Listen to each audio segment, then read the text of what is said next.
Bentrokan perbatasan antara Thailand dan Kamboja masih terus berlanjut. Pada Selasa 23 Desember 2025, pasukan dari kedua negara bertetangga itu terlibat pertempuran intens di sepanjang garis batas, memperebutkan kendali atas dataran tinggi strategis. Konflik tersebut terpusat di sebuah dataran tinggi yang dikenal dengan nama Gunung 677, sebuah dataran tinggi strategis yang terbentang di sepanjang perbatasan.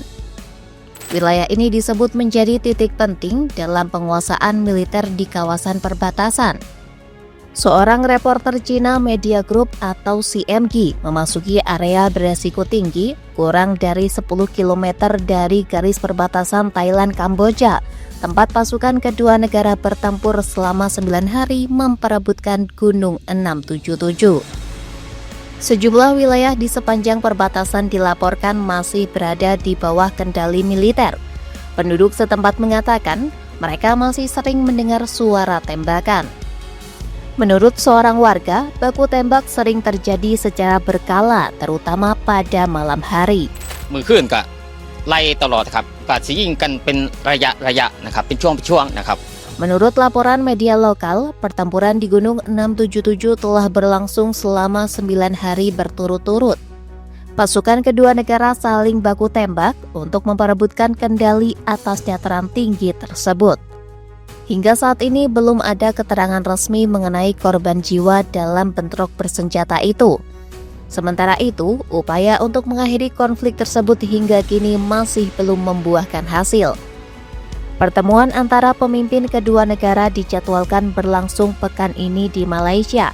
Namun perkembangan terbaru menunjukkan belum ada kepastian apakah perundingan itu akan terlaksana atau tidak karena kedua pihak belum menyepakati lokasi pertemuan.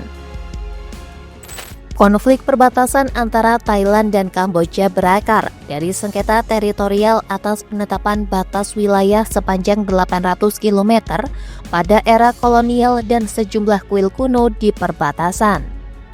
Konflik keduanya kembali berkobar pada 7 Desember 2025, kurang dari 2 bulan setelah kedua pihak menandatangani deklarasi perdamaian bersama. Kedua negara itu saling tuduh sebagai pihak yang pertama kali melancarkan serangan hingga mengakibatkan bentrok kembali pecah. Hingga kini, belum ada tanda-tanda eskalasi akan mereda dan warga di kawasan perbatasan masih hidup dalam bayang-bayang konflik. Tercatat lebih dari 900.000 warga dari kedua belah pihak terpaksa mengungsi akibat konflik tersebut. Dalam laporan terbaru, mengutip media Xinhua, militer Thailand mengungkapkan sebanyak 22 tentaranya tewas dalam bentrokan terbaru. Terpisah, data dari Kementerian Kesehatan Thailand menunjukkan 38 warga sipil juga tewas. Media Thailand melaporkan bentrokan antara kedua negara di zona perbatasan Sakaeo berlanjut hingga Senin dini hari waktu setempat, dengan rentetan tembakan sporadis senjata berat yang memicu kepanikan luas di kalangan warga sipil.